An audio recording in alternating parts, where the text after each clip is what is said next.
ঢাকা সাভারের আশুলিয়ায় নবীনগর এলাকা থেকে চেতনানাশক দ্রব্য জব্দসহ অজ্ঞান সংঘবদ্ধ 2 সদস্যকে গ্রেপ্তার করেছে র্যাব।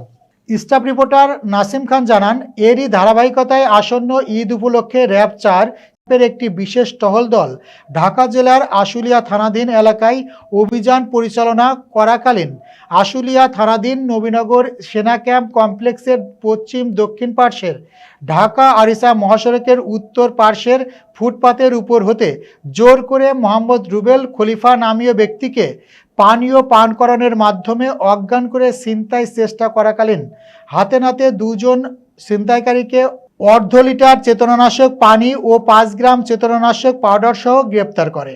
আসামিদেরকে প্রাথমিক জিজ্ঞাসাবাদে জানায় তারা সংঘবদ্ধ ছিনতাইকারী। তারা আরও জানায়, তারা আসন্ন ঈদ উপলক্ষে ঢাকা জেলার আশুলিয়া থানাধীন বিভিন্ন এলাকায় সংঘবদ্ধভাবে সাধারণ লোকদেরকে চেতনানাশক পানি পানের মাধ্যমে অজ্ঞান করে মোবাইল, নগদ টাকা পয়সা, স্বর্ণের গহনা সহ মূল্যবান জিনিসপত্র লুট করে পালিয়ে যায়। এ বিষয়ে আইনানুগ কার্যক্রম প্রক্রিয়াধীন রয়েছে।